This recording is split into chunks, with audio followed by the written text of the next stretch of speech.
Hey everybody, how's it going? Welcome. Thank you so much for stopping by today and hanging out with me. I appreciate it so much. We are live, yeah, so please stop by, say hello. We're gonna get started here really quick in just a moment. Want to make sure that everything is all good all over the different places. Looks like it. Awesome. Yeah, thank you. Hey, Warhammer Kid, what's up? You made it. You totally did. Hey. Happy to hang. Can't stay for long? All good. Well, thank you all for stopping by and hanging out. Appreciate it. Again, take care. Thanks for stopping by. What we're gonna get started with is a couple inspiration points. There was a couple. I put out some feelers like, hey, give me your resources or tips or questions for me to talk about on stream, and it's now time to talk about them on stream. So I picked my best ones, and we're gonna do that really quick before we get started with the subclass ranking. Gonna be a good time. So let me go to browser. Oh, is that gonna show? Wait, I need to show my actual desk browser. Oh, I don't think I have a. Oh well. This good one from Threads. The question is, yeah,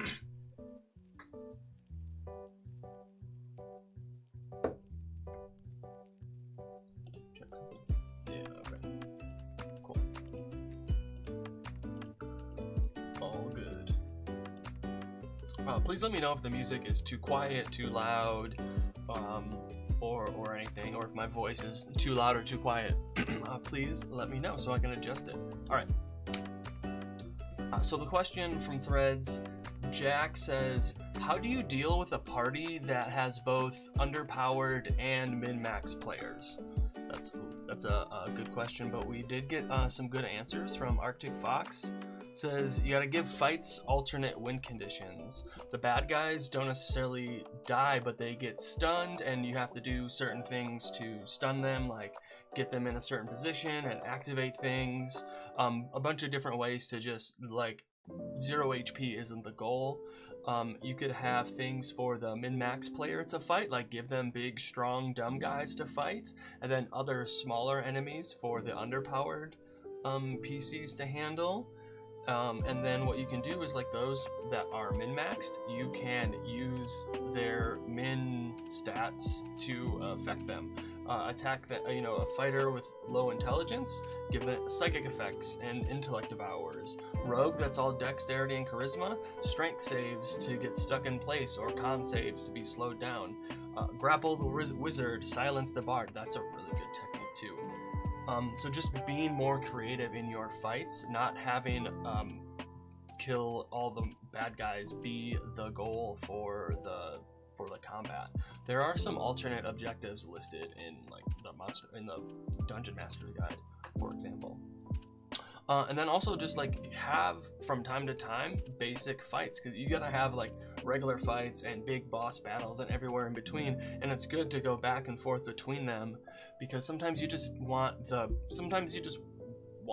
beat up some guys quickly, and it's nice to have those combats every once in a while where it's just go in, thump, get out, and go explore and learn more things and lore and stuff. Those are really fun sessions. I like that.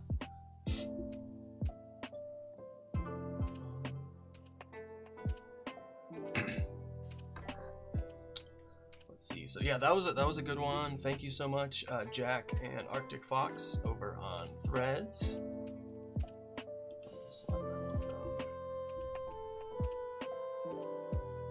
And then let me check and see if that worked. Dun, dun, dun.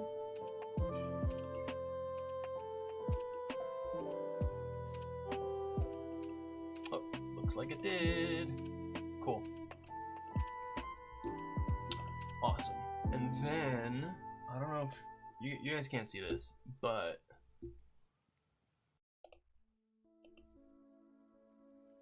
yeah, I'll just leave it here, that's fine.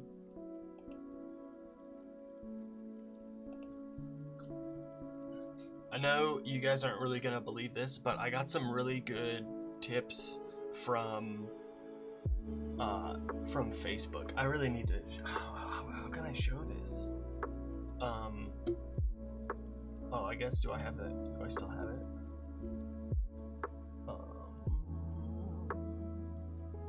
Desktop.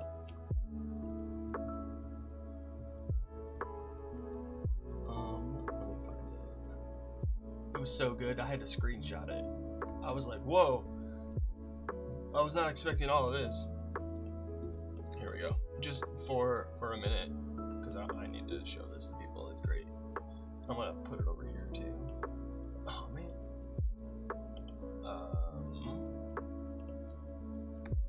I don't need it twice. But what I can do, is it gonna let me not be weird? Yeah, there we go. Some great advice. I just want to read this really quick and get a video out of it because it's so good. I'll blur these people's names out later. But first tip says read the whole spell description. Like seriously, it's so helpful. This is a really good tip, especially if you're using digital character sheets. Sometimes it only shows you part of the spell description and you have to go to the full, like another thing. In D&D Beyond, I'm looking at you, you have to go to another thing to read the whole thing, because it might only show you that first paragraph, but it has 2-3 paragraphs and it actually says like how you can upcast it and stuff like that. So reading the whole spell description is a really very good tip.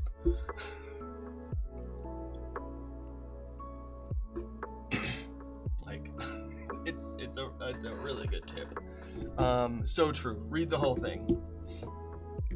Especially that's why like when we level up, and I like to talk about, hey, what new abilities did you get? What new spells did you pick? Like, and like talk about them. Like, oh, cool, that's gonna be so sweet when you like do this thing. Like, I enjoy talking to my players about like their abilities and stuff when they level up and helping them pick through things. Like, hey, so I mean, this happened in my home game. Like, hey, so since you like made that deal with a Celestial, if you want, you can take a level in a Warlock level. Like that's open to you now, and stuff like that. So yeah, like I said, I love talking to players about abilities and things like that. Next, it is not about winning or losing. You do not win Dungeons and Dragons. Exactly. You tell a story, like that video from Deborah Ann Walt. The point is to tell a great story. It's not to win the game. There's not points. There's not a scoreboard. Like, you can win a combat. You can, like, win new allies, but you don't, like, win a game. You end the session with great stories and memories that you share and, like, are gonna tell each other over and over for the rest of your lives. That's the winning part. The winning part is the making memories with your friends and making new friends.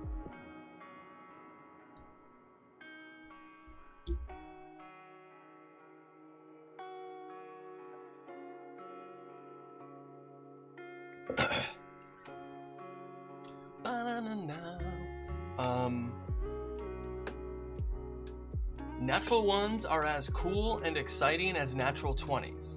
There's opportunity for storytelling and character exploration. You can have just as much fun failing as succeeding. This is so true. Like, when I have natural ones and natural 20s in my game, that's a sign to me to let the player have input into how awesome their character is. Failure is a part of the narrative. It's very important because, like, sometimes for these situations to happen that you're doing, like, people have failed. Like, how is this Lich guy alive? Like, somebody could have stopped this a long time ago, but it didn't happen. Somebody failed. Failure is a part of the game. It's a part of the narrative. You can't succeed at everything. And so, like, when I get natural ones, natural 20s, I like to throw it over to the character to the player and say, yo, like, what's going on? What's going through your head? Like, you know, I'll make it situational. Oh my god, this is the first time you faced a demon this powerful from hell. It stepped out from a portal to hell with minions, and you're not having a good time right now. That's why you're rolling low. And that can be a really fun narrative, especially for then to, in the next round, overcome that, and your friends leaning into that, and hey, you have a bard, here's an inspiration, and things like that. And I think it's really fun. You can have just as much fun failing as succeeding. It's true.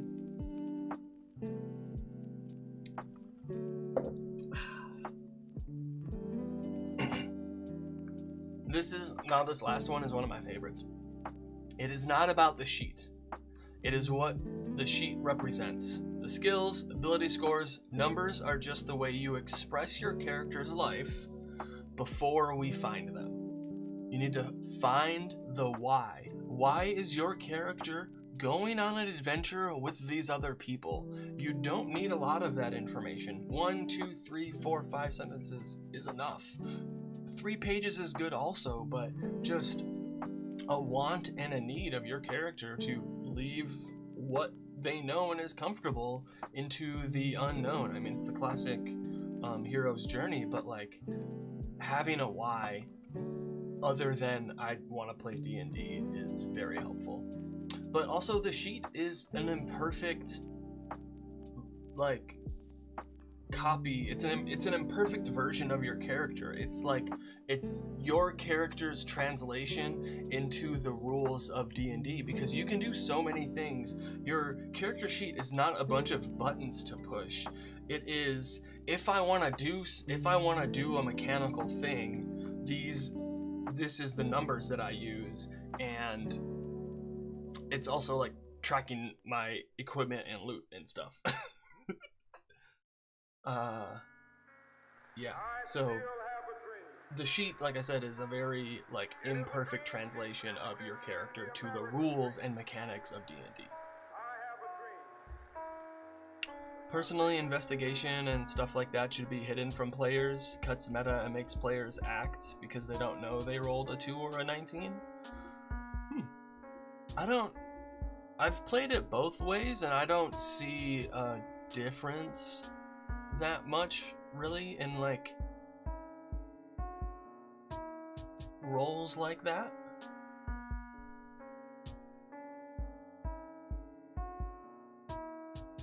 But I can see the merit of it. Just wondering, like,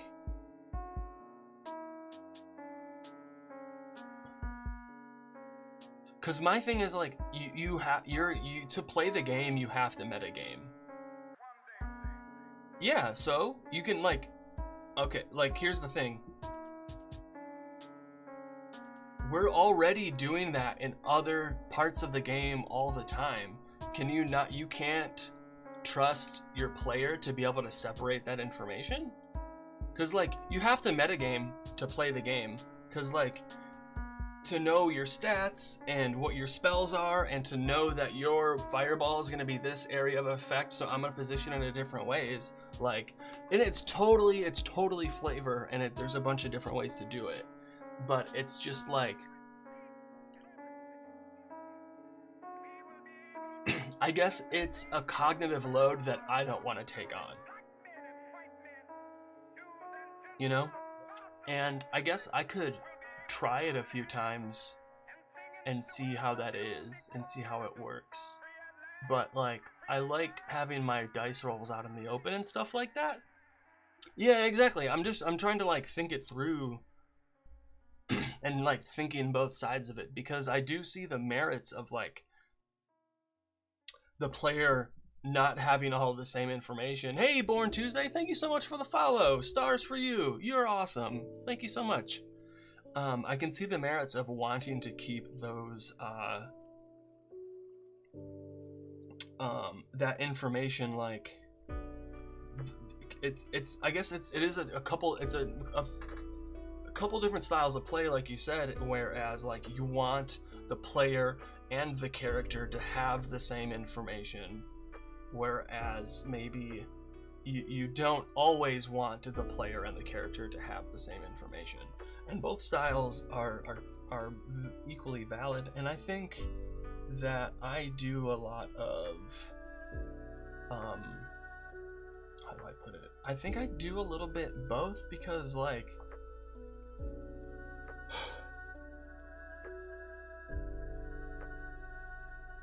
there are times, yeah, where like the player, for me, I try to keep like what the player and the character knows as one and the same.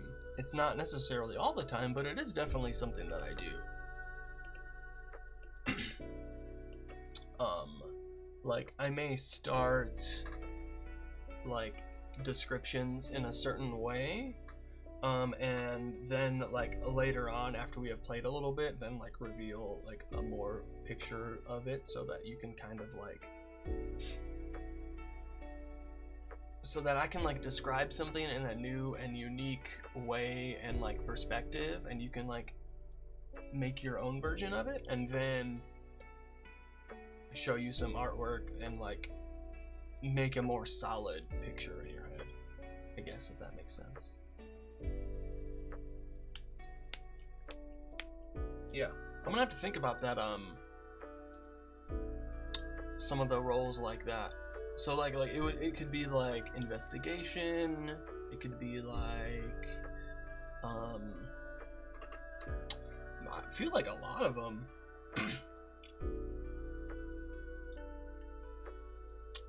would it be like the mental skills? Maybe? Maybe. Where are we at?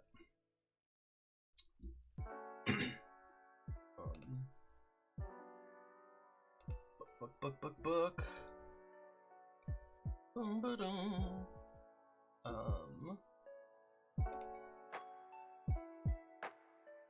D20 test.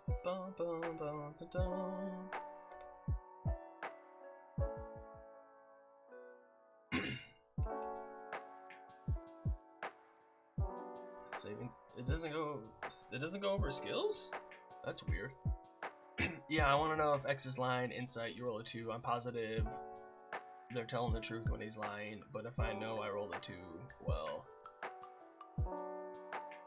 yeah, or vice versa. Like,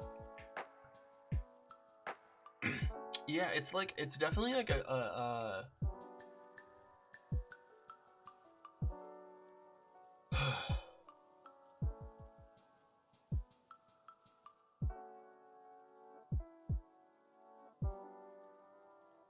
yeah. So like in my experience, I've had good, so like I'll say like the further away from what I need, the more confident I am. Yeah. So like I've had a couple of times where like 2 players will roll insight or like something like that, and one will roll high, one will roll low,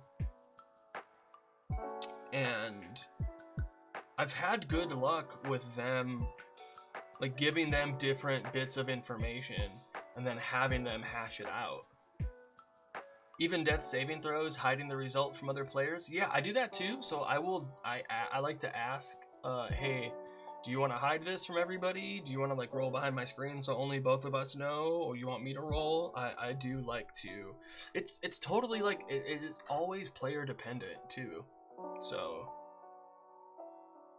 it totally definitely depends on the players and stuff like that. And I think it might be like for a more like certain play style. Yeah, everyone has to have fun. Exactly. I do like hiding the death saving throws. I really think that's a great like way to up the tension. But I do like to take it like situation to situation, like, hey, do you want to do this or not? Like, you don't have to. However, like giving them a 1 or 2 fails like right away with you know, with a melee attack, or a ranged attack will do 1 fail, you know, right? Isn't ranged 1 fail and a melee is 2? But like that's a great way to just like up the tension. Is and then somebody I read earlier was like, give them no, the death saves reset on a long rest, not like right away. I thought that was really cool. I thought that was a good one.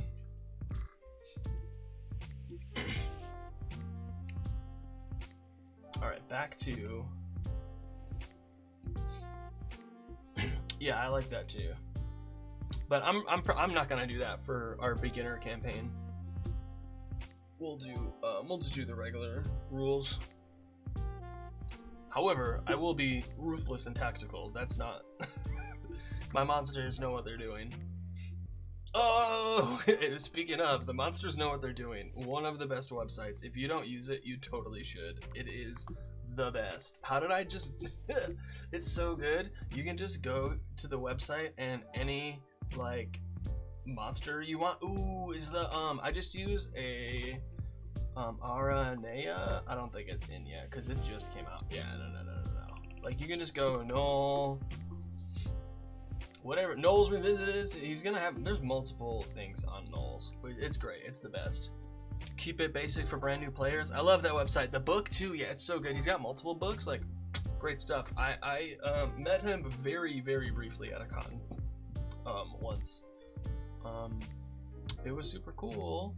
But yeah, this is the one of my favorites. Is got me thinking about dragons and how they're like predators, and how those style of other predators that fly and eat larger creatures and different types of creatures, what they like to do is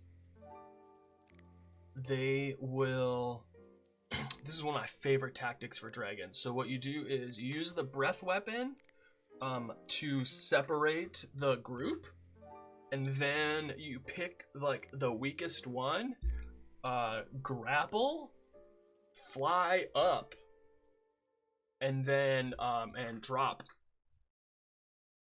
Yeah, that's one of my favorites. You think that wizard is good? and then like if you want, like, and you can be more or less ruthless, you can like wait a whole round to drop them so that you can give them the chance to like get out or something, and then also fly higher. But yeah, that one's always that's always fun. That's one of my favorite dragon tactics. Scares the shit out of your players, trust me, especially when they're like level 4, 5, or 6 facing a dragon for the first time, and then one of them gets snatched and thrown up in the air. Whew, you're gonna wish you had a cleric.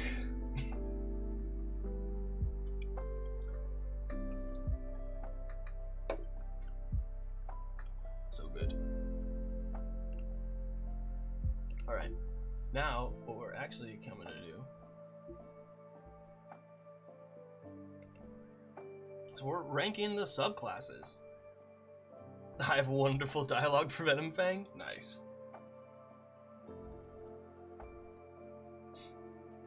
Alright, so here's where we left off last time. Gotta stay hydrated, folks.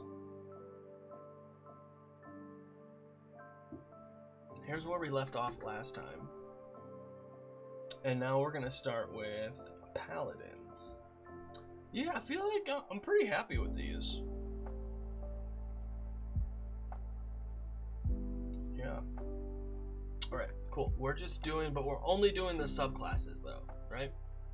So our first one is the Paladin Oath of Devotion. Let your word be your promise. Protect the weak and never fear to act. Let your honorable deeds be an example. It's pretty good. Devoted to gods of law and good. That's pretty cool. So you get a bunch of spells. Protection from evil and good. Shield of faith. Aid, such a good spell. I love it so much. Zone of truth. Beacon of hope. Dispel magic. freedom of movement, guardian of faith, that's a good one too. Commune, flame strike, always have them prepared, which is really nice. Sacred weapon. You can one channel divinity to add charisma modifier to attack rolls you make with that weapon. Oh, that's cool. So you can add your charisma modifier to your attack roll. You can add your charisma modifier. Not like switch. Add. That's really nice. We get level 7 Aura of Devotion. You and your allies have immunity to the charmed condition. If a charmed ally enters the aura, that condition has no effect on the ally while there. Level 15, Smite of Protection. Magical Smite now radiates protective energy. Whenever you cast Divine Smite, you and your allies have half cover. Whoa. That's pretty cool. And then Holy Nimbus. As a bonus action, you can imbue your Aura of Protection with Holy Power. Granted the benefits below for 10 minutes. Long rest. Or a level 5 spell slot. Lit. Holy Ward, advantage on saving throw made to make by a fiend or undead. Radiant damage. The creature takes radiant damage equal to your charisma modifier plus your proficiency bonus. The aura is filled with bright light that is sunlight. Okay. Okay, I don't think this is S tier. I'm leaning towards A because like always having aid, flame strike, like spell magic. This one is really nice. I think this is a really good one as well. This is nice too. The Smite of Protection and the Aura of Devotion, like immunity to charmed. Man, that is wild. Yeah, so I think A. And like this art is just so good. Look at that. Holy cow. Okay. Where we at? Devotion A? I think an A.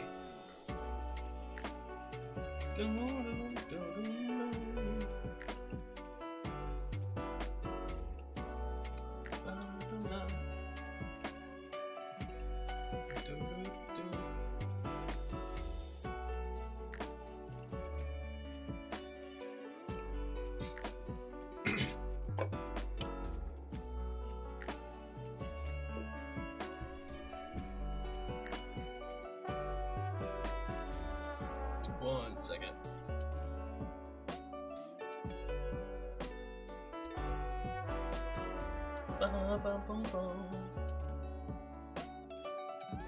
No, man, why? Do.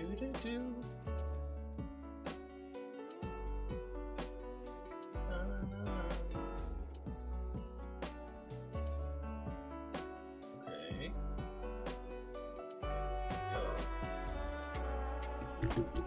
Alright, and we're back. A dinosaur story. Oath of Glory. Their companions are destined to achieve glory through deeds of heroism. Endeavor to be known by your deeds. Face hardships with courage. Inspire others to strive for glory. I could see an Oath of Glory and like a bard in a party together be super fun. So Inspiring Smite. Immediately after you cast Divine Smite, you can expend one use of your channel divinity to distribute temporary hit points to creatures of your choice within 30 feet of yourself, which can include you.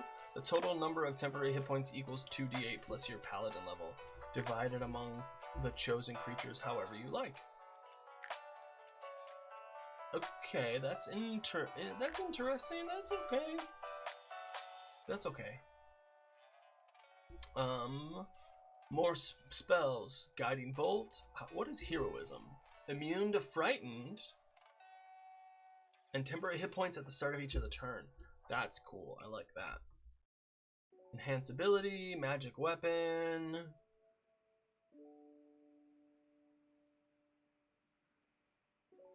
That's cool.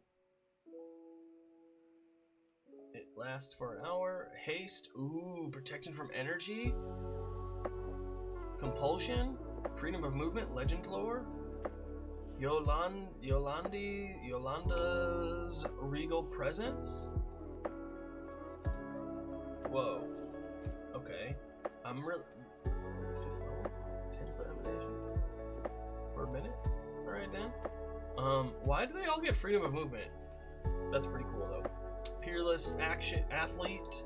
Expend 1 use of your channel divinity to augment your athleticism. For an hour, you have advantage on athletics and acrobatics checks. And the distance of your long and high jumps increases by 10 feet. Okay. Extra distance costs movement as well. Okay. Your speed increases by 10 feet. In addition, whenever an ally enters your aura of protection for the first time or starts their turn there, the ally's speed increases by 10 feet until the end of their next turn. That's cool. Glorious defense. You can turn defense into a sudden strike. When you or another creature within 10 feet of you is hit by an attack roll, you can take a reaction to grant a bonus to the target's AC. Charisma mod. If the attack misses, you can make 1 attack with a weapon against the attacker. That is part of this reaction if the attacker is within your weapon's range. You can do a charisma modifier times per day. Alright. That's interesting. Cool. You can empower yourself with legends, whether true or exaggerated. As a bonus action, you gain the benefits below for 10 minutes. You're blessed with an otherworldly presence and have advantage on charisma checks. You can take a reaction. If you fail a saving throw, you can take a reaction to re-roll it. Once on each of your turns, when you make an attack roll with a weapon and miss, you can cause that attack to hit instead. Ooh, that's cool. Alright. Living Legend. Okay, what do we give this one? Ooh, this is the glory. It's not S. Is it A? Is it B?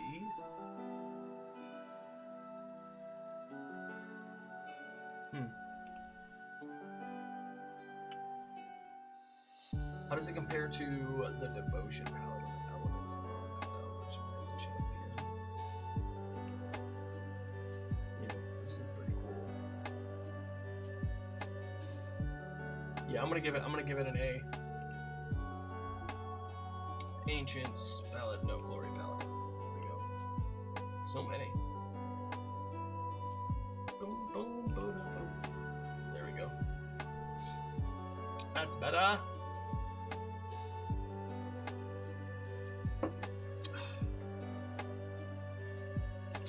Let's see. Oath of the Ancients. Look at how chill this guy is. Right? Like, just how cool is that? As old as the first elves. These paladins share the following tenets. Kindle the light of hope. Shelter, life. Delight in art and laughter.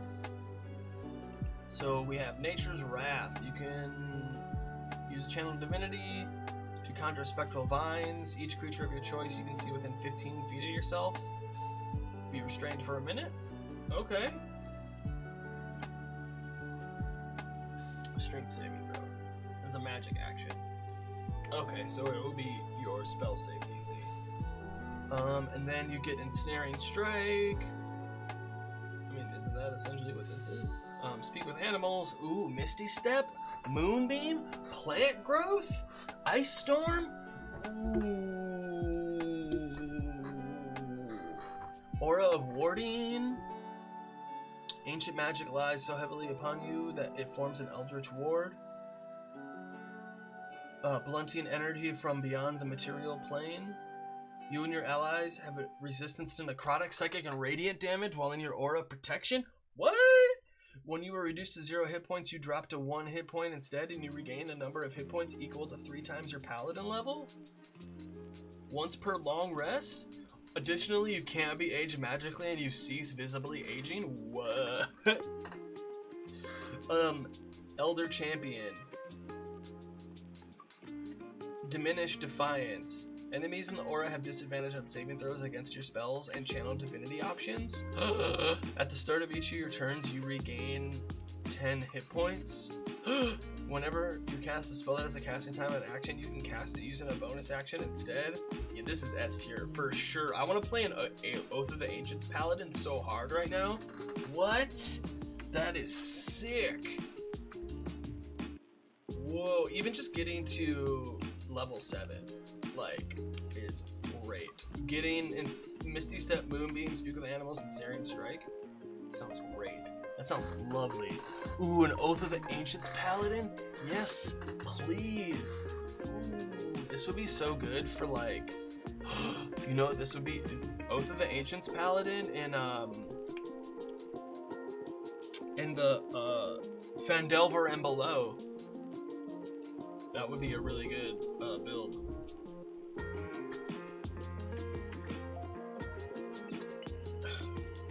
Yo, I should hit these up for sponsorship. I drink them all the time. Alright. S tier for sure. Oath of Vengeance. So sick. Alright, show the wicked no mercy. Fight injustice and its causes. Aid those harmed by injustice. So we have the spells, Bane and Hunter's Mark. Ooh, Hold Person, Misty Step. I just got a macro working to active stealth versus active perception. And makes seen monsters visible. Ooh, that's cool. That's nice. I like that.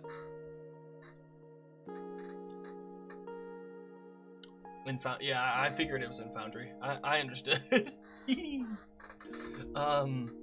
That's cool. Hold Person, Misty Step. Ooh, Haste. Banishment. All right. Vow of Enmity.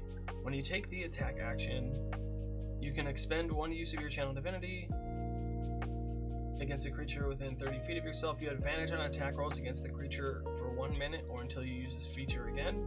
If the creature drops to 0 hit points, you can transfer the vow to a different creature. Oh, that's kind of like Hunter's Mark. Bro, oh my god, because there's no concentration. So if you did, oh my god, can you slap? Hunter's Mark is a bonus action, and this is when you take the attack action. So, I like that a lot. That is cool. Relentless Avenger. Your supernatural focus helps you close off a foe's retreat. When you hit a creature with an opportunity attack, you can reduce the creature's speed to 0. You can then move up to half your speed as part of the same reaction, and that doesn't provoke opportunity attacks. Okay, that's cool. Immediately after a creature under your effect of your Vow of Enmity hits or misses with an attack roll, you can take a reaction to make a melee attack against that creature if it's within range. Cool. Avenging Angel. Bonus action, 10 minutes. Sprout spectral wings on your back, and you have a fly speed of 50 feet and can hover. Whenever an enemy starts in your aura of protection, that creature must succeed on a wisdom saving throw or have the frightened condition, or until it takes any damage. Attack rolls against the frightened creature have advantage. Wow. This is A tier. I don't know. Is it S tier? Is it as good as Oath of the Ancients? I don't know. It's almost. But see, now I want to downvote Glory and Devotion because I don't think these are as good. Alright, here's what I'm going to do. Vengeance Paladin is going A, but Glory Paladin and Devotion Paladin are going down to B. Because, like, these two were just so good. Like, holy cow. At least for me, I don't know, man.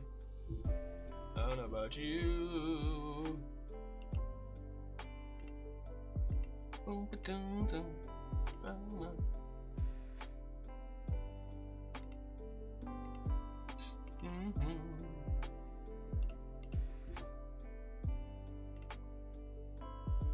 Alright, Paladins. Ranger. Ooh, look at that art. It's pretty good. Looks just like my cat. JK. Alright, subclasses. Beastmaster! A Beastmaster forms a mystical bond with a special animal, drawing on primal magic and a deep connection to the natural world. Level 3, you magically summon a primal beast. So it could be a beast of the land, a beast of the sea, or a beast of the sky. And it has a special stat block, which is cool. It's friendly to you. In combat, the beast acts during your turn. It can move and use its reaction on its own, but the only action it takes is the dodge action, unless you take a bonus action to command it.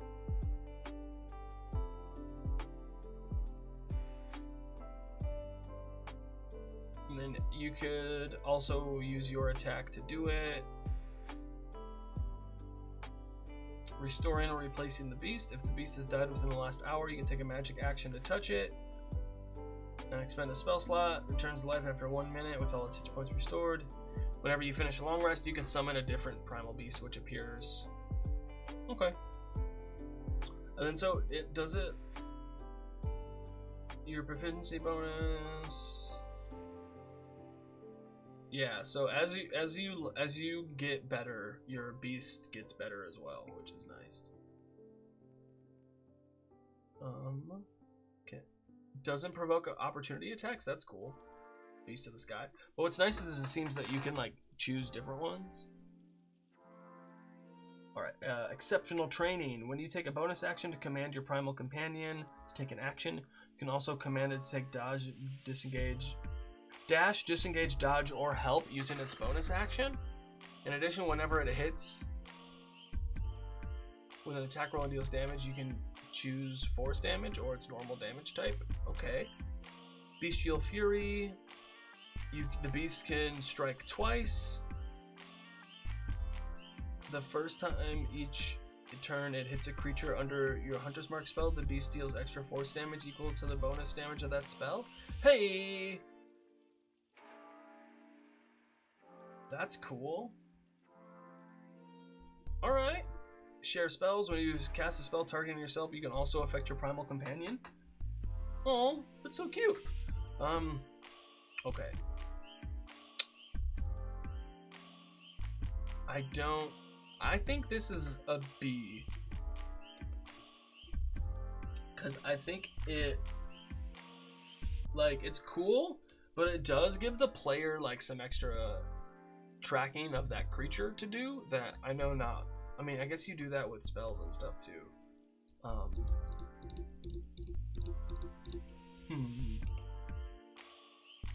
mean, this is strong. This is cool. I guess it's not that much though. Like you get this companion, and I feel like it could be a little bit better. If that makes any sense. I don't know. I feel like it could be better. All right. Fey Wanderer.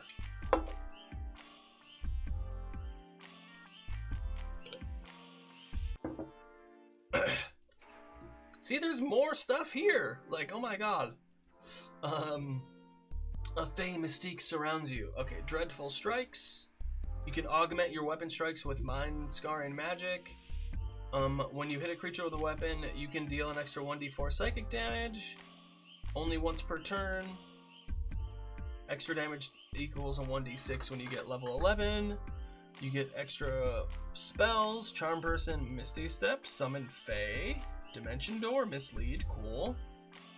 Feywild Gifts, Otherworldly Glamour. Ooh. When you make a charisma check, you gain a bonus to the check equal to your wisdom modifier. Gain proficiency in one of the skills, deception, performance, persuasion. The magic of the Feywild guards your mind. You have advantage on saving throws to avoid or end charmed or frightened. When you or a creature you can see succeeds on a saving throw to avoid or end a turn, you can take a reaction to force a different creature you can see to be charmed or frightened. Whoa, that's wild. That's crazy. Fey reinforcements. You can cast Summon Fey without a material component. Once without a spell slot. per long rest. Without concentration? Oh, but it takes a minute to cast it. Level 15, Misty Wanderer. You can cast Misty Step without expending a spell slot. You can bring one creature with you. Okay.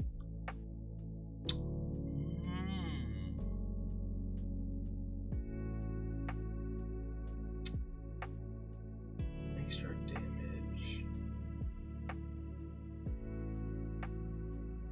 Otherworldly Glamour. Beguiling Twist. This isn't an S. Maybe it's... Is this also a B?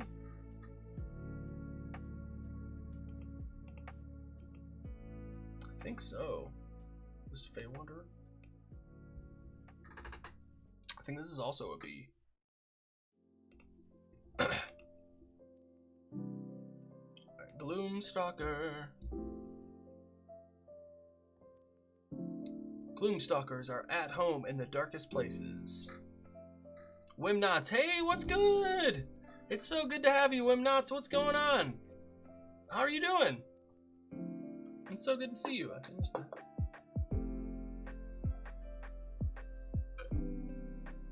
Been a while. Thanks for stopping in. Alright, Gloomstalker. We have Dread Ambusher.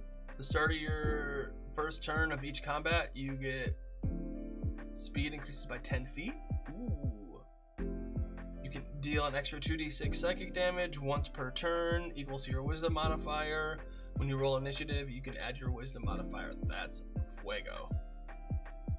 Hey, thank you so much, Wimnots. I really appreciate it. It's a great Saturday. Thank you so much for stopping by. We are ranking the D&D 2024 subclasses. Pew pew! And right now we're on the Gloomstalker. So I like, this is pretty good. I think this is kind of strong, actually. Cause Ranger, they're wisdom casters, right?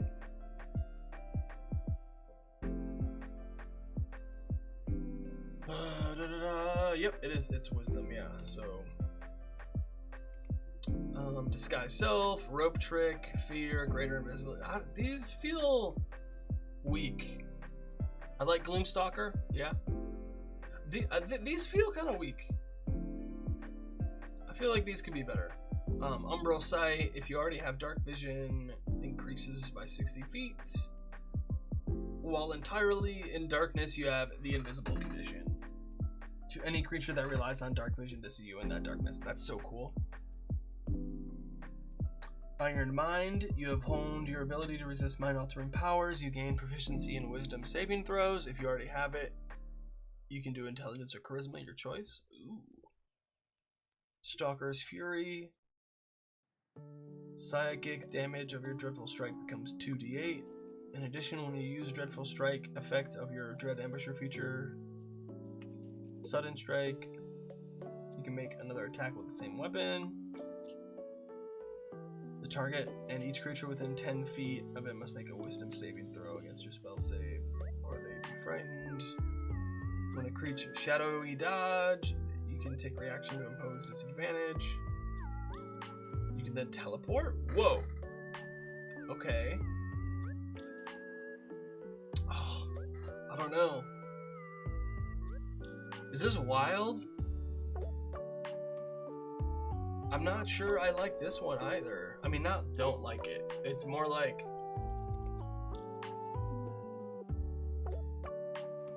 a B? Do I give it like... Oh, man. What was the Fey Wanderer?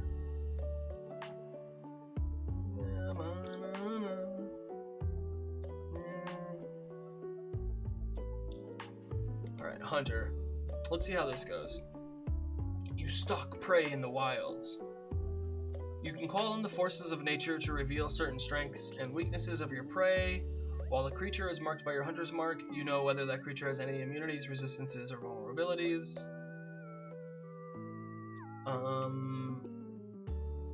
You gain one of the following features. Whenever you finish a short or long rest, you can replace Colossus Slayer. The weapon deals an extra 1d8 damage if it's missing its hit points. Once on each of your turns, when you make an attack with a weapon, you're going to make another attack with the same. Okay, Horde Breaker, that's cool. Defensive Tactics. You gain one of the following feature options of your choice. Escape the Horde.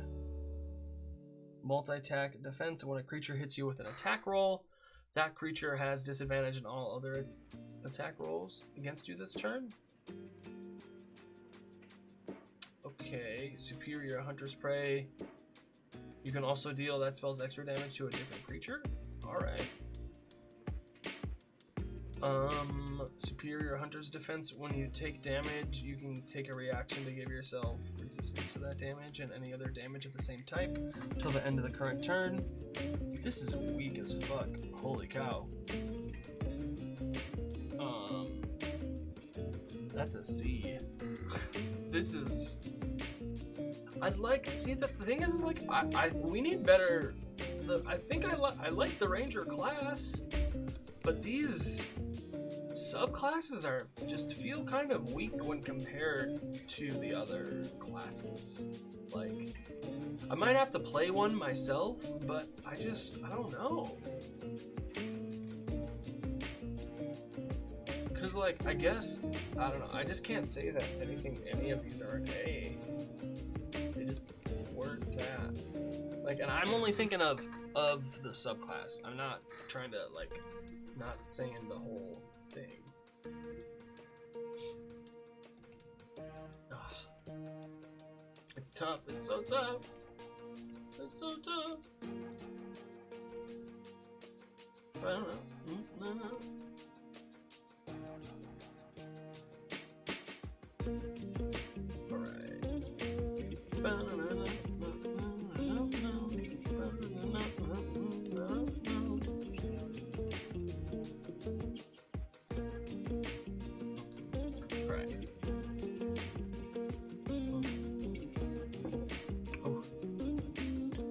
So what's gonna happen is, road.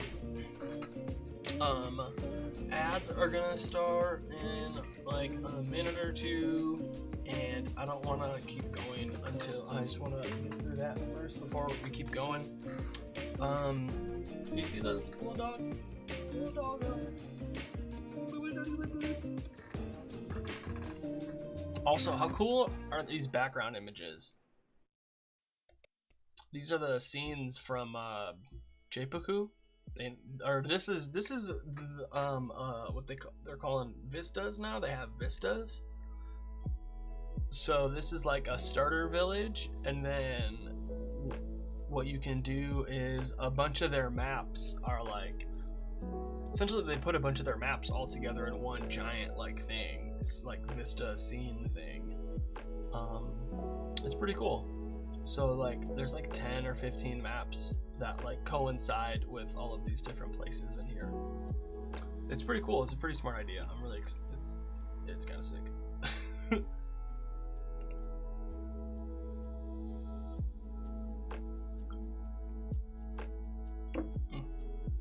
And then, like I said, like I was talking about, once these, I really like Jaipuku. I used one of their maps in my last session. Yeah, they do. They make some really good stuff. Like, I really like their, like they got the maps, the tokens, the scenes. Like it's all like super. It's like evocative and well made, and I like there's a bunch of different variations that like. Sometimes I'll find what I'm looking for and like not what I thought I was looking for, if that makes any sense. Like, oh, I found a nice forest, but the original one was like some building, but they just like took the building out. It made it look all natural, and like that was the perfect forest like image that I was looking for. But yes, see, exactly. You know what's up. I'm gonna BRB while these ads go. I'm gonna grab some more water and do stuff like that. So thank you so much for sticking around with me, and actually like check out this vista. This is one of their new vistas of like the world tree, which is I'm so excited for this because I really want to. I have a world tree like this in my homebrew world, so I really want to use this to run a campaign in the world tree like region or just like area. I think would be super fun. But I'll be back in a couple minutes.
We're back, everybody.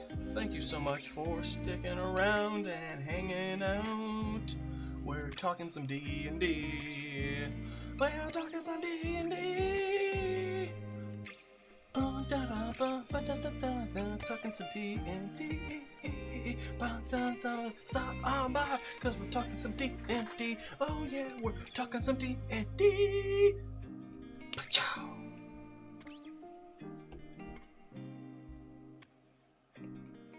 Clip that.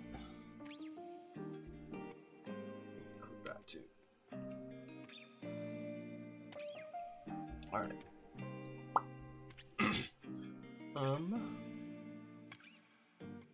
Back to it. Oh no, not that one.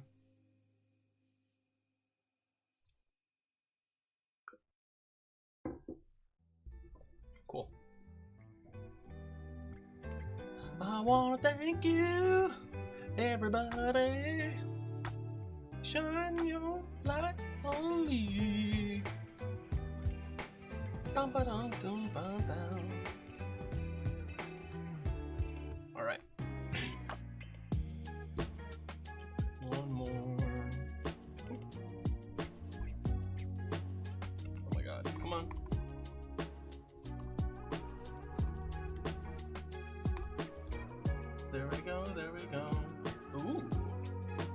Up to 1,000. 471. Ha ha ha. Sucker. I'm just kidding.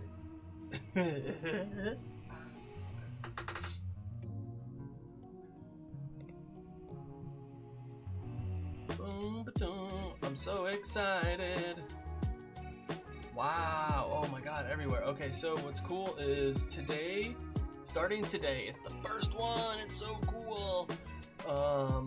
Roleplay Relay, which is Nerdy Nightly and a few other people putting on their second annual Heroes Without Borders. We're doing a bunch of streams in Daggerheart, all connected to raise money for Doctors Without Borders, and that's going to be starting later today. I'm gonna attempt to roll raid out into them at the start.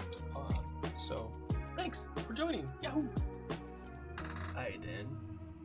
Oh, we should probably clip that also. Did it slap it? It slapped it. Cool.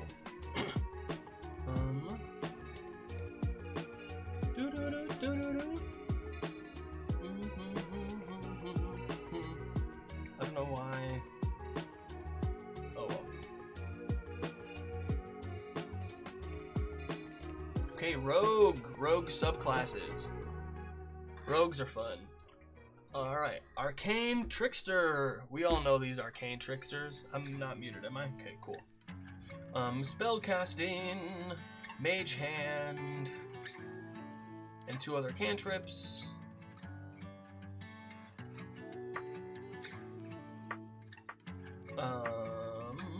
Prepared spells, fog cloud, charm person, disguise self, cool. Arcane focus, you become a half wizard, a third wizard. When you cast mage hand, you can cast it as a bonus action. Mage hand makes everything better. It's so fun. You can control the hand as a bonus action, and through it you can make dexterity sleight of hand checks. So what this means is if you don't have this ability, you can't do that. Everybody else that wants to do this with their mage hand. Magical ambush. If you're invisible when you cast a spell, it has disadvantage on saving throw. Ooh, that's so sick. Oh man. Versatile trickster. You gain the ability to distract targets with your mage hand when you use the trip option of your cunning strike. You can also use that option on another creature within 5 feet. Okay. That's pretty cool. You gain the ability to magical steal knowledge.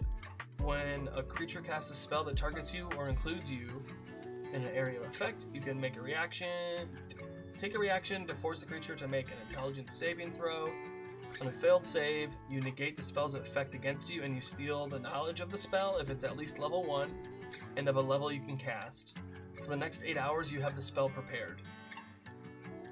The creature can't cast it until 8 hours have passed.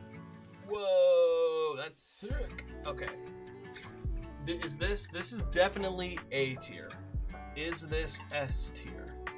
Yes, because the combination of having even just low-level spell slots is fucking dangerous. Oh heck, yeah, like, wow, which one was this? Arcane Trickster A tier? Man, S tier, cause like, yeah, just having, where are we? First and second level spells, like, man, very versatile. All right, assassin. Assassinate. You have advantage on initiative rolls. Ooh. During the first round of each combat, you have advantage on attack rolls against any creature that hasn't taken a turn.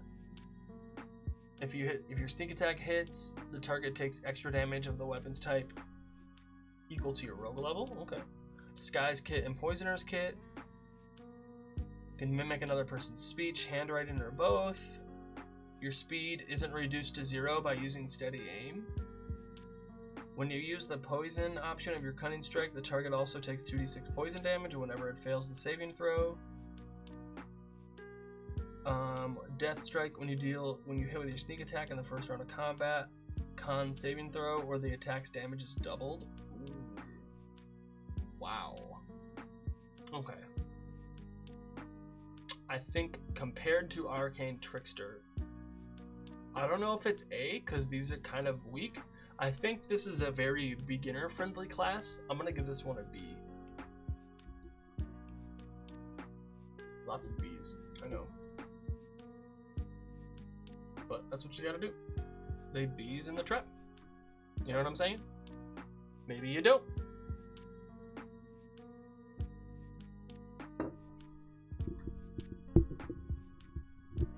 There we go. Alright, Soul Knife. Psionic abilities. So you get psionic dice to use from the subclass. You regain 1 on a short rest, and you regain all of them on a long rest. Just calling to say works out for a nice little bell curve. Yeah, B and C should be the most populated. Yeah, exactly, because like I consider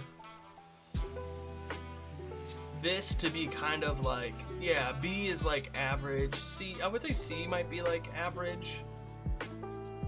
B might be average.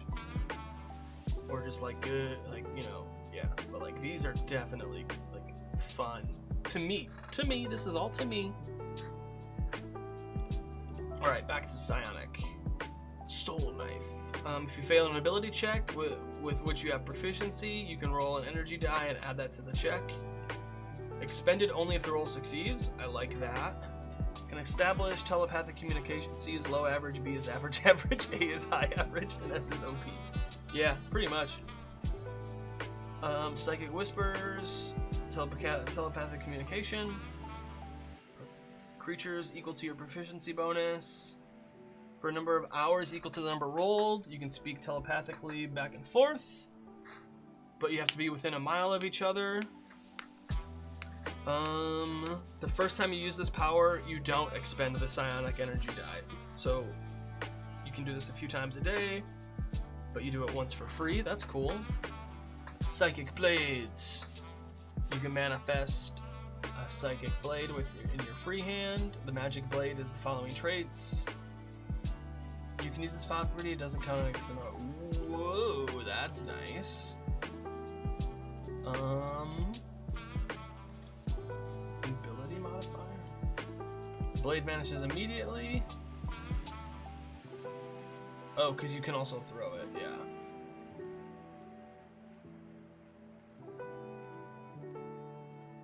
After you attack with the blade on your turn, you can make a melee or range attack with the second blade as a bonus action, if your other hand is free to create it.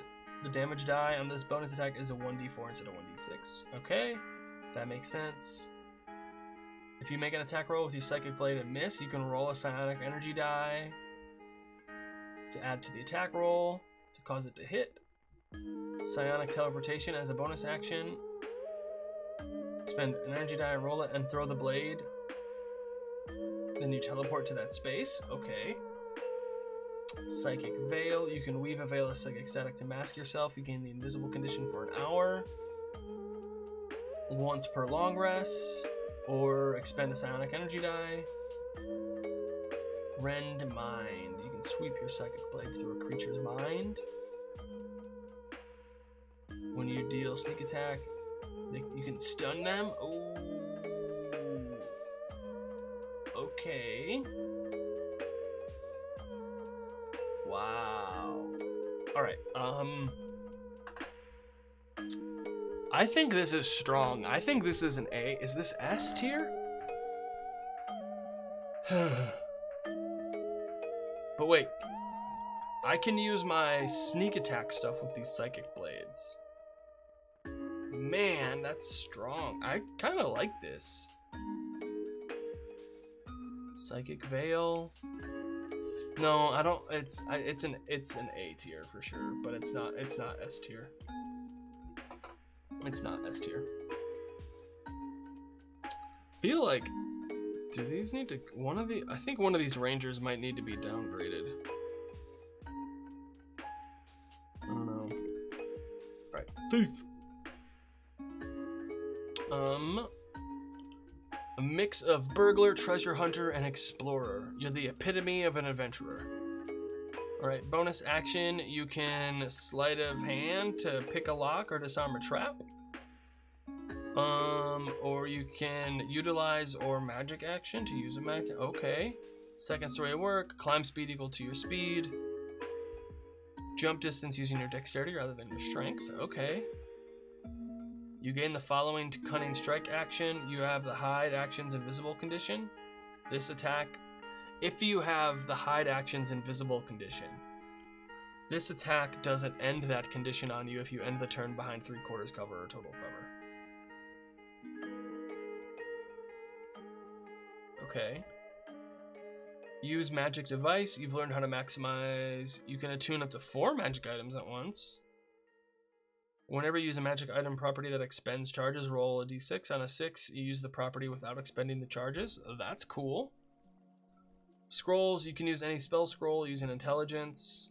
If the spell is a cantrip or a level 1 spell, you can cast it reliably. If the scroll contains a higher level spell, must first succeed.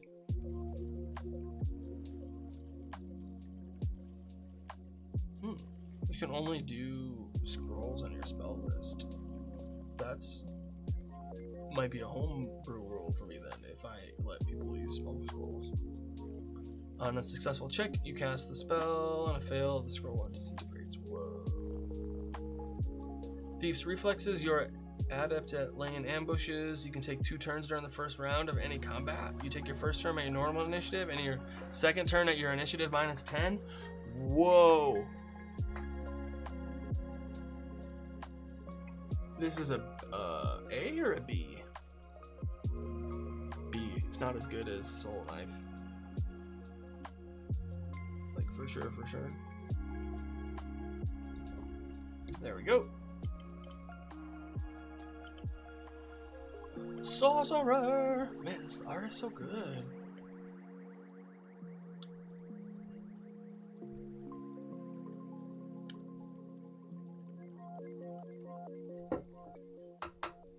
An alien influence has wrapped its tendrils around your mind, giving you psionic power. Okay. Perhaps a psychic wind. Alright, sorcerer. So you get Arms of Adar, calm emotions, detect thoughts, dissonant whispers. Mind Sliver is sick. Hunger of Hadar, sending. Everard's black tentacles. Summon aberration. Oof. Telepathic bond, telekinesis. As a bonus action, choose 1 creature. Okay. Psionic sorcery. When you cast any level 1 or higher spell from your psionic spells feature, you can cast it by expending a spell slot or by spending number of sorcery points equal to the spell's level. If you cast it using sorcery points, it requires no verbal or somatic components, and it requires no material components unless they're consumed by the spell or have a cost specified. That's kind of lit.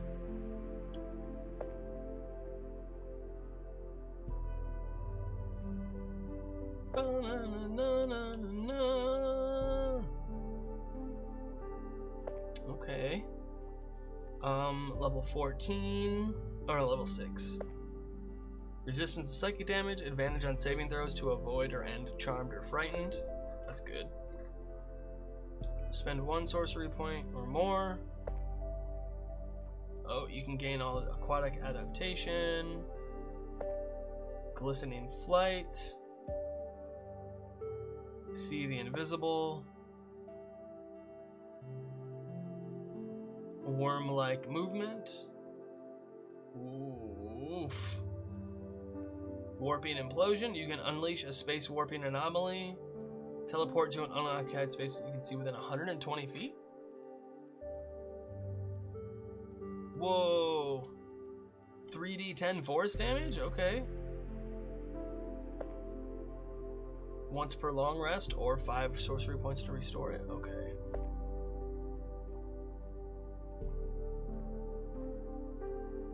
This might be an A. The telepathy is nice. Casting spells as sorcery points is nice. Let's give this one an A.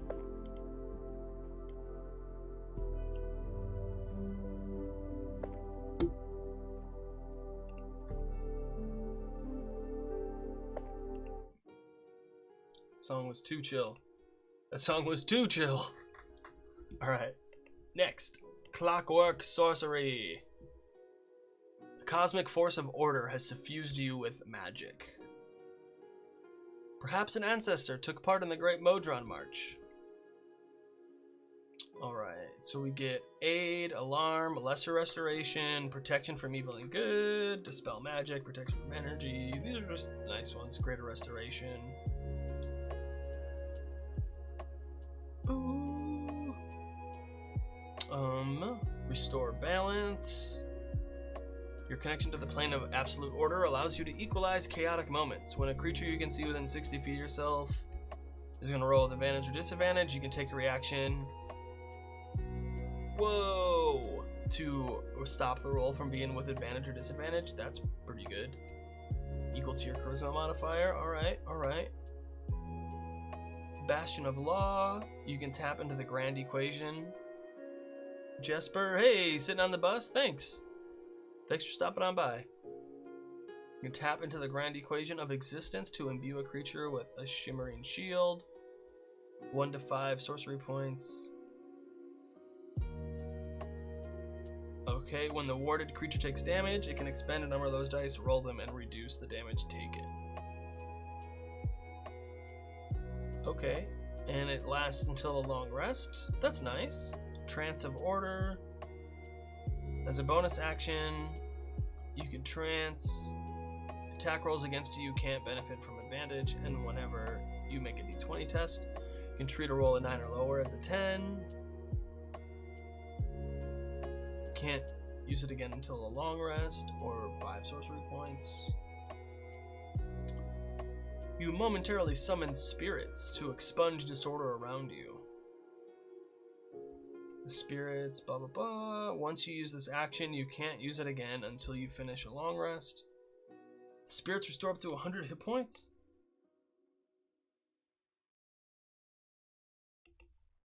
Any damaged objects are repaired instantly. Every spell of level 6 or lower ends on creatures and objects. Whoa! Okay.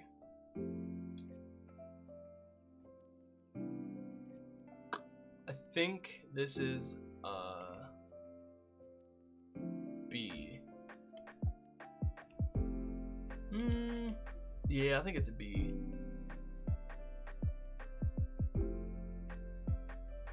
Maybe.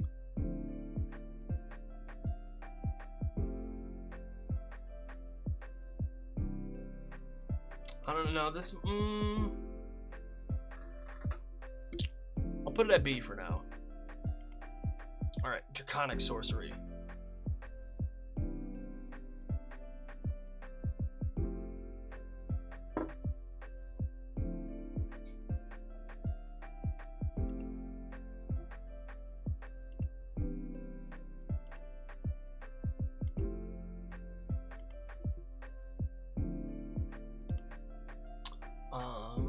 We have Draconic Resilience. Maximum hit point increases by 3, increases 1 whenever you gain another level. When you are wearing armor, your armor class equals 10 plus your dex and charisma. Spells, Alter Self, Chromatic Orb, Command, Dragon's Breath, Fear, Fly. Resistance to that type of damage, and when you cast a spell, you can add your charisma modifier to the damage. Ooh.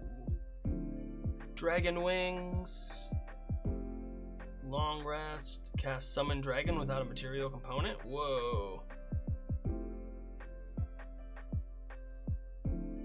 Whoa. Okay. I think this is also a B because it doesn't give you a lot. Like, I think this is also a B. Like, it's cool, but I feel like it could be better.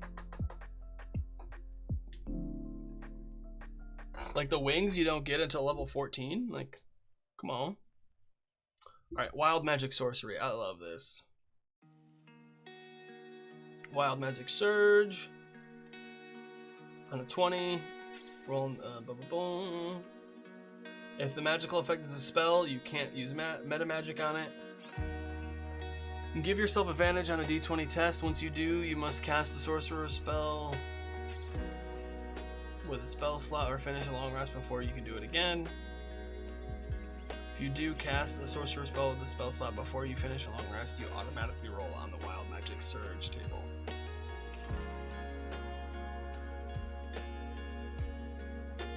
You have the ability to twist fate. Immediately after another creature you can see rolls the d20. You can take a reaction, spend a sorcery point, and you can do a bonus or a penalty. Okay. Whenever you roll Wild Magic Surge table, you can roll twice and use either number. Tame Surge. After you cast a sorcerer spell with a spell slot, you can create an effect of your choice with a Wild Magic Surge table instead of rolling. You can choose any effect on the table except for the final row, and if the chosen effect involves a roll, you must make it. Once you use this feature, you can't do so again until you finish a long rest. Okay. So you can't do, yeah, you can't do this one.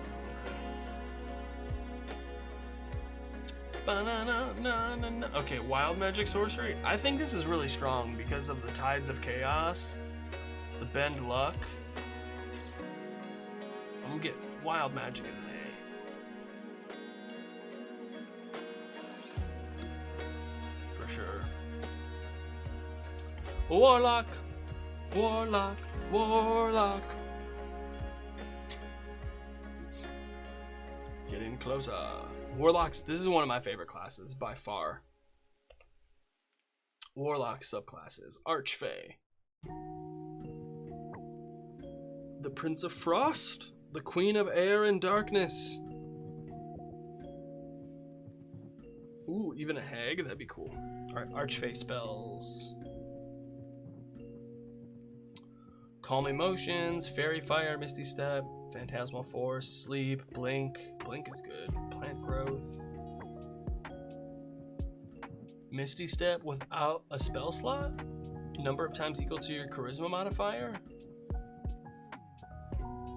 Then you can also get 10 temporary hit points. Creatures within 5 feet of you.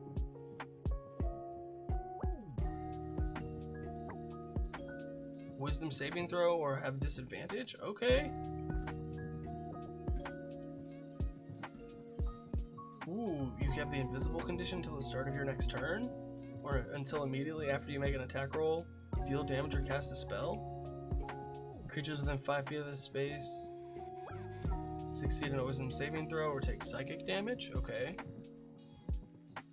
Your patron teaches you how to guard you. Immune to charmed.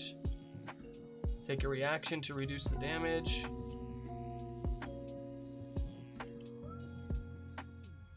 Okay. Bewitching magic. Your patron grants you the ability to weave your magic with teleportation. Immediately after you cast an enchantment or illusion spell, using an action and a spell slot, you can cast Misty Step as part of the same action and without expending a spell slot. That's pretty good. Okay. What? I think this might be an A. Because I think this Steps of the Fae is really strong. A? No, I think this is a B. Oh, so tough. No, I'm giving it a B. Celestial. So you make, yeah, an Empyrean, a Codal, a Sphinx, a Unicorn, some heavenly entity. Aid, there's that spell again. Cure Wounds, Guiding Bolt, Lesser Restoration, Daylight, Revivify, just good spells.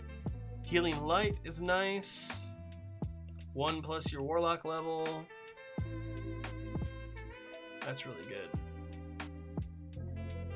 Radiant Soul, resistance to radiant damage. You can add Charisma modifier to radiant or fire damage once per turn. You gain temporary hit points whenever you use your magical cunning feature or finish a short or long rest. These temporary hit points equal your Warlock level plus your Charisma modifier. Those 5 creatures also. Dude, that's pretty good. Yo, how you doing? Doing well, Drenol. How you doing? Pretty good. Just ranking all of the 2024 subclasses. Is that the Chapekoo Vista in the background? It is. It totally is. I got permission from them to use their stuff. It's pretty sweet. I just talk about I talk about them once or twice a stream for sure. Yeah, I love their tokens, the maps, the vistas, the scenes. It's super cool. I really like it a lot. Yeah, it's great for like, yeah, I use them for my sessions. I use them for stuff like this. I've made a few videos like showing off their stuff. I messed around for a few minutes with that like Bastion maker. That was pretty sick for their Kickstarter. It's pretty cool. All right, back. Celestial Resilience. Okay, we just did that. Syrian Vengeance. When you are an ally about to make a death save, the creature regains hit points equal half its maximum and end the prone condition once per long rest. Okay. How strong is this compared to Archfey? I saw their Bastion Maker has a stretch goal where it has procedural generation. Whoa, that's cool. That's pretty sick. Yeah, I was looking through their like stuff that they're also gonna work on in the future, and a lot of people were wanting a hex map like maker also, and I think that would be super cool. I think they would do a really good job at that. All right, where does the Celestial go? I'm gonna put it at B. I want to put it at A because I really like it as a class, but I don't know if it actually is an A. Like the Healing Light is cool, but like the Radiant Soul is kind of meh. And like I don't think most campaigns are gonna get to level 14 to use this. Yeah, there's some of the best map makers out there. Like I get all these emails every week of all their new maps and vistas and all these things that they put out all the time, and I'm just like, holy cow. It's such a... It is expensive though, I totally get it, but it is high quality. Okay, Fiend. Dark One's Blessing, that's sick. Look at this art. It's fucking cool. Okay. When you reduce an enemy to 0 hit points, you gain temporary hit points equal to your charisma modifier and warlock level. Sick. Burning Hands, Command, Scorching Ray, Fireball. Dark One's Own Luck. You can call on your Fiendish patron to alter fate in your favor. You can add a D10. Number of times per charisma mod per day. 36? Oh, in your mid-20s? I'm actually 37 now. I should probably change that. What year is this? We're in 2025? It should be 37 now. But yeah, thank you. Appreciate that. Dark One's Own Luck, Fiendish Resilience, resistance to damage. You can choose it on a short or long rest. That's really cool. You can instantly transport through the lower... Whoa! Okay. What year is this? Oh man. And it has incapacitated until the end of your next turn. Oh man, this is wild. Okay,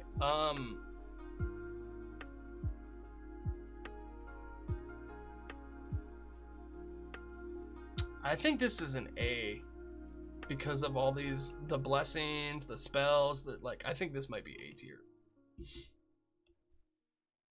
Not S tier, but A tier. I really want to play an Ancient's Paladin now that I went through their subclass. Hurl Through Hell? Yeah, it is. It is. It's such a cool, like, you know, like, you want to have a boss fight? Like, give your boss this Give your boss this ability and see if your players still have a good time fighting that boss. Yeah. That would be wild. I don't know about you. Making the rounds. Hey, Smoking Glue Guns, thank you for stopping by. How are you doing today? What's good?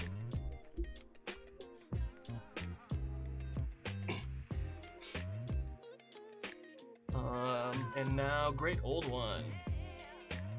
Are you playing today? No, you're not playing today. I can't wait for that. Just got back to my hotel. Oh, well, thank you so much for taking your time to hang out with me for a little bit. I really appreciate that. I know cons can be very, they take lots of energy, yo. Hello, Alora. How you doing? Or Ray, I'm sorry. Hi, Ray. Thanks, everyone, for stopping by.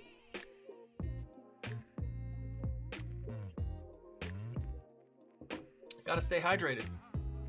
But we'll always make time for the homies. Well, thank you so much. I really appreciate that, Whitney. That means a lot. If you're not following Smoking Glue Guns, wherever you are watching, go follow Smoking Glue Guns. Not only are they an amazing dice maker, but they are also an amazing dungeon master and game master.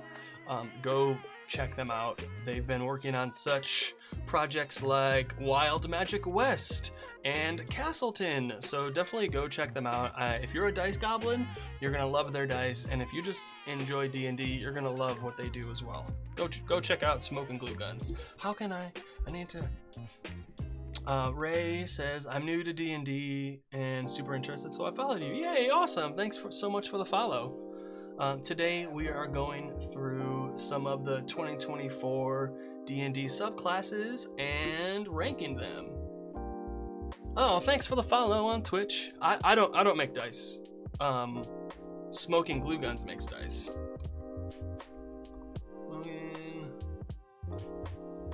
Is that the website?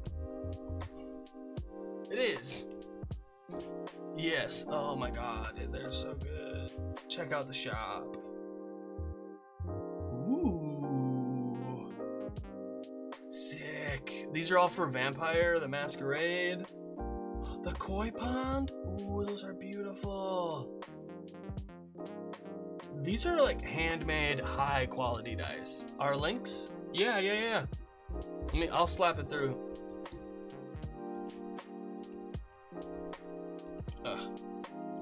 Oh no. Come on. I just uploaded a bunch of new sets to the shop. Oh, cool. I love a good dice derail. Yeah, dice are awesome. Oh, the gay agenda? That looks great. Captain Tusktooth. B Dice M. Oh my god, this is great. Oh, Whitney, you make such beautiful dice. Purple Storm. Hank's Beans? Wait, do you mean like Hank Green? Is that like a emoticon? Funny. Grandma's couch? Oh my god, for real. Delicates. Ooh, the Elder Brain is sold out. Nice. Kevin. Purple Phantasm. These are so beautiful. Ooh, these are cool.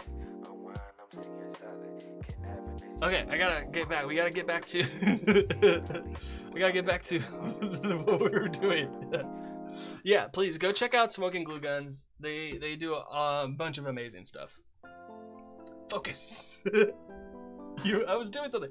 We were ranking all the D&D subclasses, and then we're gonna raid out to the Heroes Without Borders charity. Fire Nation is absolutely fire. Exactly. Making crepes, so I gotta get back to it, but I wanted to stop by and say hi. Thank you so much, Ray. I appreciate you. Oh man, that means a lot. Hopefully I'll see you in the future on another stream. I'm live every Saturday, lots of stuff. And then next Saturday I'm gonna be on Heroes Without Borders too, so it's I'm so excited. It's gonna be great. A bunch of people are raising money for Doctors Without Borders, and we're playing Daggerheart, which I haven't actually played yet, so this will be my first time playing Daggerheart, but it's gonna be awesome. I'm super excited. Thank you all so much for stopping by, saying hello, and oh shit, I should make my character for that. Yeah, I've been like rattling around a little bit in my head, but I haven't made it yet. I'm not making dice, but whenever you guys are, for some reason, in Germany, I can sell you good bread. I would love some fresh baked bread. That sounds amazing. What kind of, ooh, what's your favorite bread for sandwiches? Oh my god, we're getting distracted again. Okay. The great old one. More telepathy stuff. More psych. Ooh. What's the rogues thing? Dexterity? Nope, never mind. Okay. Great old one. I had a thing that if their main ability was like a mind ability, like charisma, intelligence, or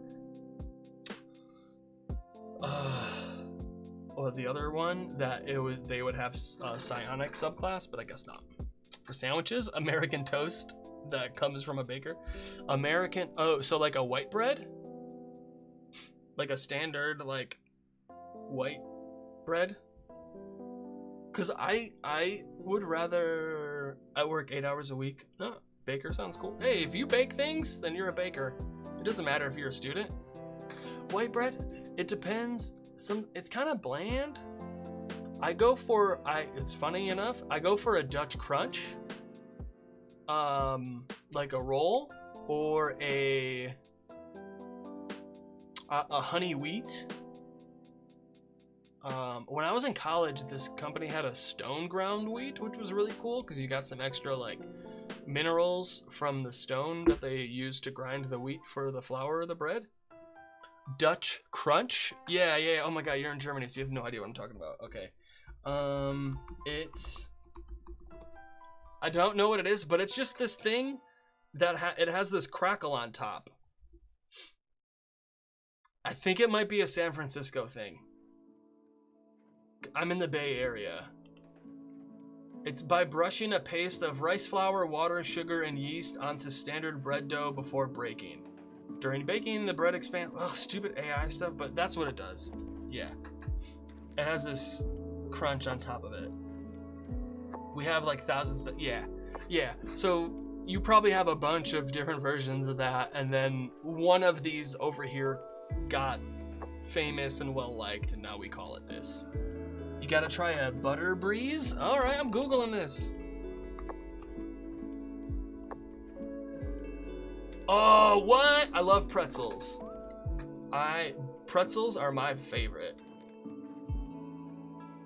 About 3 tablespoons of salt, free butter, lather in a pretzel. I love pretzels. So it's just butter on a pretzel? Sign me up. So I got a bag of pretzels in my yeah. What? Make a sandwich on it? I mean, I love me a pretzel bun. I can get pretzel buns at the store nearby. Like they do hamburger buns and they do like rolls as well. Yeah, give me yeah. Give me one of these, bro. Oh my god. Give me a good ham sandwich on a pretzel. Yeah, that's what's up. All that and more on Craig of Inspiration. You know how we do. All right, back to the story. Great old one patron. Unearth forbidden lore of ineffable beings. Hey, bro, lots of people are ineffable. You feel me? All right. You can form a telepathic connection between your mind and the mind of another. As a bonus action, choose one creature within 30 feet, and you can do telepathy. Oh yeah, right, derailed it again. It's okay. This is the thing, it's D&D. You're not supposed to be on rails. You're supposed to, or something like that. You only use rails so far as they are good for your story and the game and the people. Hey, guy from Korn, give me a number 3 to 17, please. Let's go 16.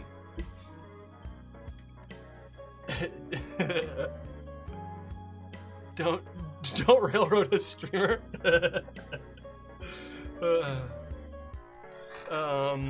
Minutes equal to your warlock level. Thanks. You got it. I hope that helps.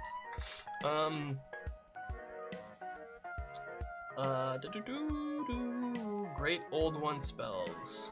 Detect thoughts, dissonant whispers, phantasmal force, hideous laughter, clairvoyance, hunger of Hadar, confusion. When you cast a warlock spell, you can change it to psychic. Ooh. When you cast a warlock spell that's enchantment or illusion, you can do so without verbal or somatic components. That's pretty cool. Do you have a Discord channel? I do. I think it slaps itself in the chat every once in a while. But let me put the link in. Let me see. Bum, bum, ba-dum, bum. Twitch, no. Discord, here we go. I have so many links. There's too many links. Too many links. Aww. Paste, there we go. But I only stream once a week. I don't stream that much. Most of it is social media. Yeah, you got it. Yeah, most of it's like social media. I mean, I do have the Discord. I have a Ko-Fi or Coffee. I got a Patreon. I got all the stuff. But yeah, most of it is like social media. Like the other people were saying on Instagram, like just helping new people to D&D, helping new dungeon masters, helping new players. Like that's really my like what I'm trying to do. Let me see, where's my? Oh no! You don't see that. Don't see that stuff. Yeah, I got a Ko-Fi page. Ooh, oh, it says I'm streaming now. That's cool. What? That's sick. I didn't know it shows that I'm live. But yeah, I got all these like resources that I've made for people for free. I've one adventure. No one's bought it yet. But one adventure. Yeah. What else do I got? Patreon. Man, I got so many things. I'm on all this stuff is also on ttrpg. Yeah. Thanks. We're sick. What else do I? Well, I mean, I'm freaking. Cause this is don't say anything. Don't tell anybody. But I'm live on Twitch, YouTube, and Instagram right now. I'm doing horizontal and vertical on YouTube. I don't think anyone's watching. However, it does record it so that we have all of these fun interactions forever on the internet. It's gonna be great. Okay, where were we? Great Old One. Gotcha. It is just smart. Exactly. So we did the psychic spells, clairvoyant. Wait, hold on a second. Telepathic bond, you can force that creature. How did you count the number 3? Wait, how, when? Wait, what?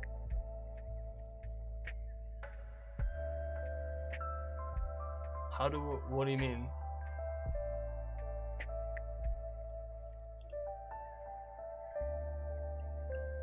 Like with your hands? It depends. I do it different ways. Did I do 1, 2, 3? Did I do 1, 2, 3? What did I don't know. Can you go back? Oh, you're on Twitch. You have to be a you have to be a subscriber on Twitch to be able to go back and forth. It's silly. I don't know. What did I do? I might have did it a weird way. It's totally like I totally might have done it a weird way. Like I wouldn't. Did I do it sideways and then realize that I needed to like show you? That totally wouldn't surprise me if I like counted sideways. This?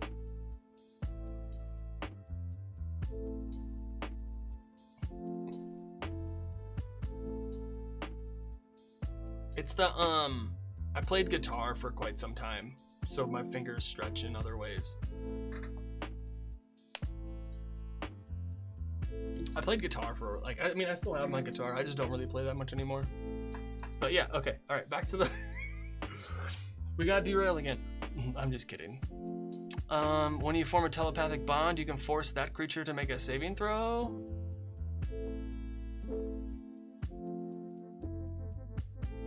What? I don't like, that's dumb. That's stupid. Derailed again. This time about counting. Your alien patron, you can always have Hex prepared when you cast Hex, and you also have a disadvantage. Your thoughts can't be read by telepathy or other means unless you allow it. You can cast Summon Aberration. I don't know, this feels kind of weak. I don't like it. This is a C. Could be better. Could be a lot better. Boom. All right, wizard time, baby. Let's go.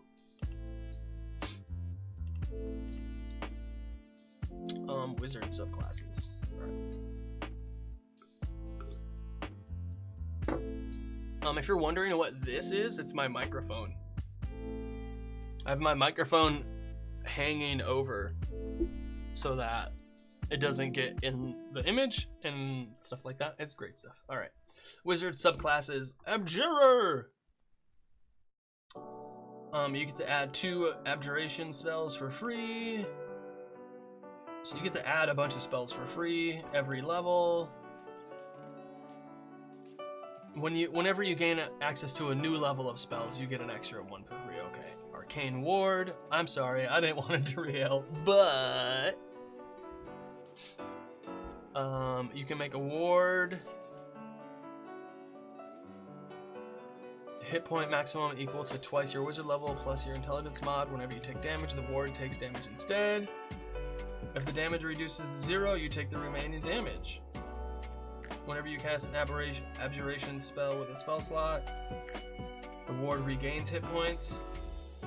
As a bonus action, you expend a spell slot the ward. Oh, those maps in your background, what do they show? Oh yeah, totally. It is, that's what I don't know if you saw it earlier. It is a,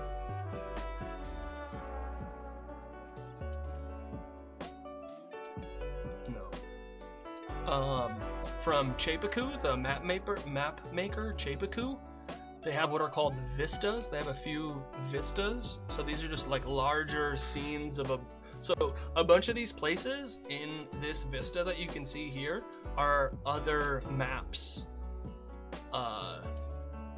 in their like maps collection that they have. Here. Right, they have, so if we go to scenes, so they have these vistas. Here's the one, oh, like in my room behind me? Oh, those are maps from D&D books. And a bunch of the physical books come with a map in the back, and I ripped them out, put them up. I have some more over here on the wall that you can't see. I also have Squidward looking at me, very embarrassed. Yeah, there is, so we have the Rock of Brawl, the one that's in space. We have Prismere from Wild Beyond the Witchlight. Wildmount from Critical Role. And then Corvair, which is Dragonlance, I believe. And then there is, I got Barovia. I got Greyhawk from the new Dungeon Master's Guide. The Phandalin region from, so it's the Sword Coast map from Phandelver and Below. Like I said, I got Squidward looking at me disappointed. And then I also have, I have a map. Not a map. I have a calendar from Loki battle maps, and each month is a different battle map that you can actually use. It's pretty sick. Yeah, I wish I've made some myself. There are some maps I made on my blog somewhere. And then the middle thing here is Dalinar and another bondsmith from the Stormlight Archive. And then that's a bumper sticker that says Journey Before Destination, which is also from the Stormlight Archive. If you read Cosmere, Or stuff like that. Let's see. Projected ward. Take a reaction to absorb damage from someone within 30 feet. That's cool. Spellbreaker, you always have counterspell and dispel magic prepared. In addition, you can cast dispel magic as a bonus action. I think this. I like this a lot. I'm giving this one an A. Abjura Wizard gets an A from me. That's really sick, honestly. Hey, thank you. Appreciate it. I only have the world map of my setting. I don't even have a world map of my setting yet. I have it in my head. I just haven't made it. It's gonna happen one day. However,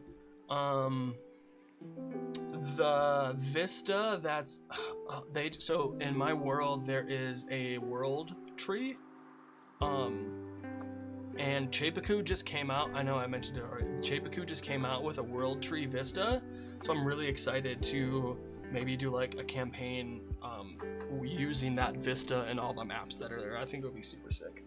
I have big ideas for my homebrew world that I would love to do live on stream with some really cool people one day.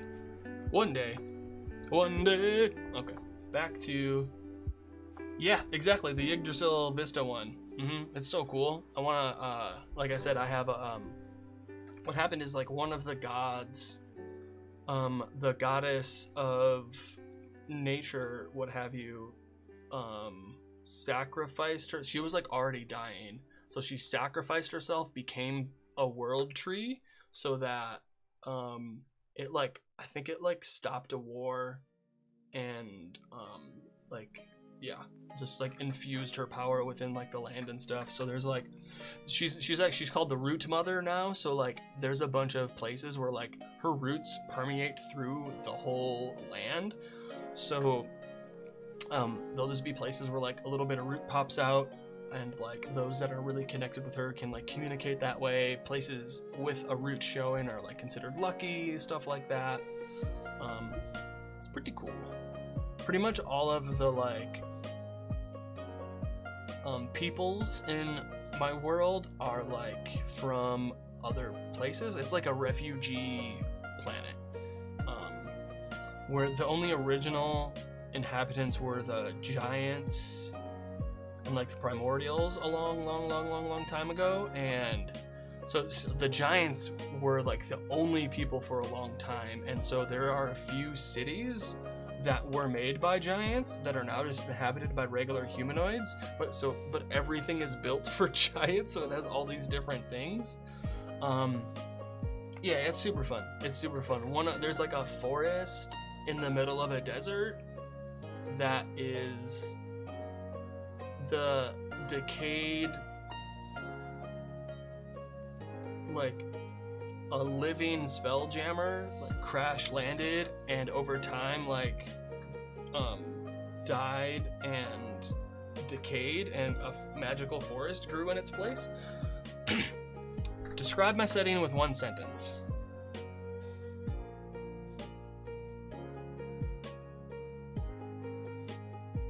It's like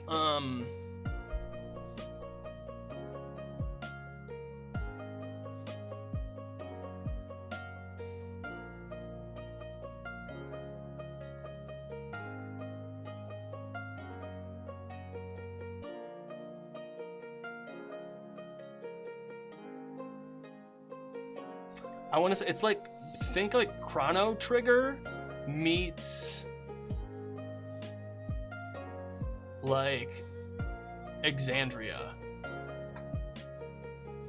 Yeah, I would say like think like Chrono Trigger meets Exandria. There's actually a bunch of like, and then I have like a couple Cold War things going on too. There's like a bunch of like tension between all these different countries. A new like ore has been found that has really cool magical properties, and another country, this like city state is trying to do some really crazy things and make the first flying city. Yeah. A Cold War, yeah, man. Politics, baby. There's a bunch of countries that are like not fighting, but like probably could be fighting if like one bad thing just happens.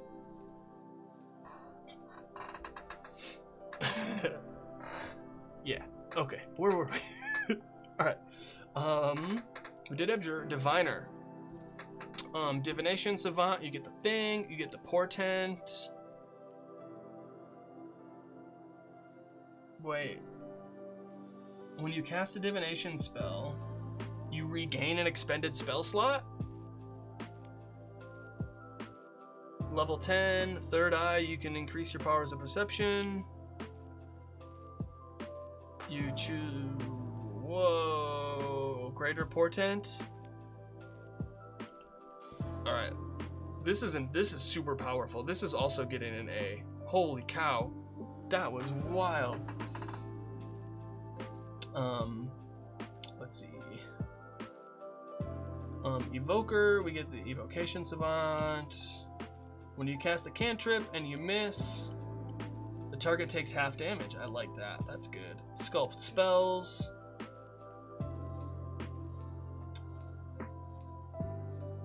Automatically succeed and they take no damage. You can add your intelligence modifier. Over channel. You can deal maximum damage. Whoa. Okay. Evoker. This is no, I'm going Diviner is S tier, Evoker is A. Then we got Illusionist. Minor Illusion. Summon Beast, Summon Fae. Illusory Self, Illusory Reality. Can make an object real. When a creature hits you with an attack roll, once per short or long rest. Okay.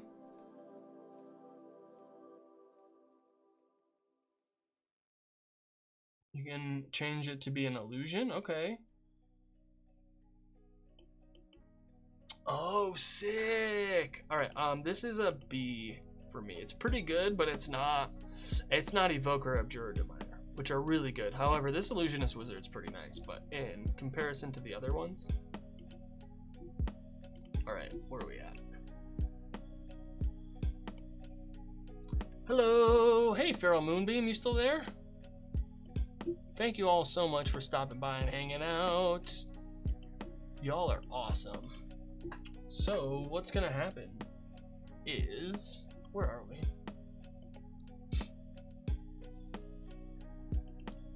Boom, boom, boom, dun, dun, dun, dun, dun, dun.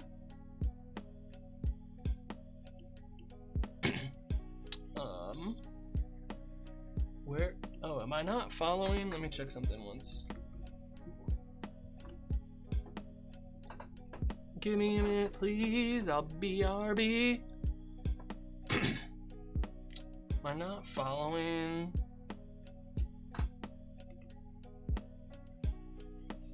Dun dun dun dun. Am I not following them?